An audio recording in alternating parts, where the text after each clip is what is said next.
Assalamualaikum warahmatullahi wabarakatuh.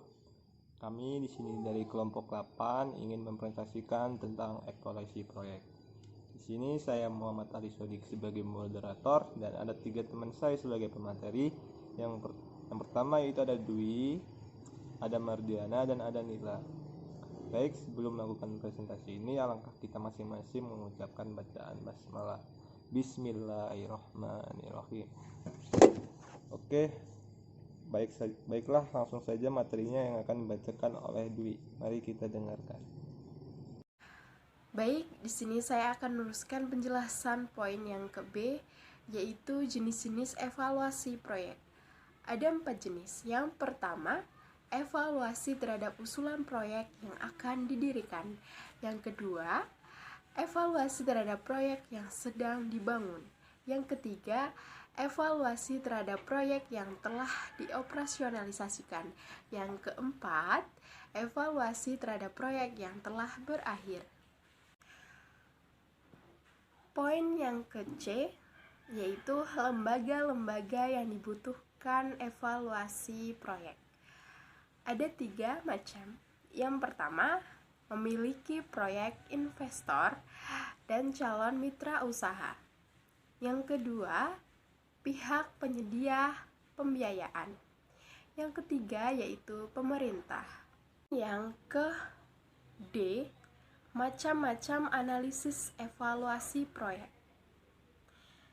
Yang pertama, analisis finansial.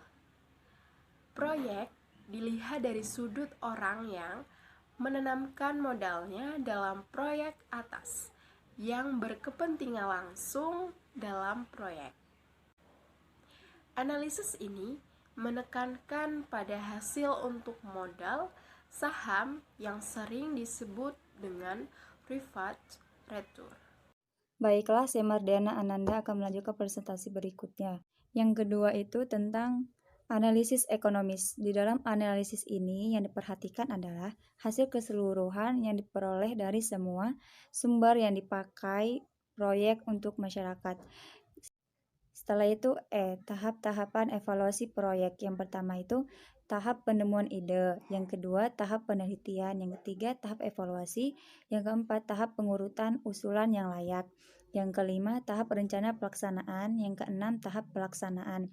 Setelah itu ada F aspek-aspek evaluasi proyek. Yang pertama itu ada aspek pemasaran, aspek manajemen, aspek sumber daya manusia, dan yang terakhir itu aspek keuangan. Setelah itu ada G, di mana G itu diketahui dalam evaluasi proyek. Yang pertama itu ruang lingkup kegiatan proyek, yang kedua itu cara kegiatan proyek dilakukan, yang ketiga itu evaluasi terhadap aspek-aspek yang menentukan keberhasilan seluruh proyek. Selanjutnya, yang keempat, sarana yang dilakukan oleh proyek. Yang kelima, hasil kegiatan proyek tersebut serta biaya-biaya yang perlu ditanggung. Yang keenam, bermanfaat ataupun tidak dari adanya proyek tersebut. Yang ketujuh, langkah-langkah rencana untuk mendirikan proyek beserta jadwal masing-masing kegiatan.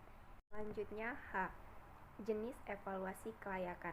Untuk meminimalkan biaya dan efektivitas kegiatan, evaluasi kelayakan proyek ini dilakukan dalam 2 tahap. Yang pertama, evaluasi pendahuluan, yang dimana dilakukan untuk mengetahui faktor-faktor yang dapat menghambat jalannya operasi bisnis proyek yang akan dibangun.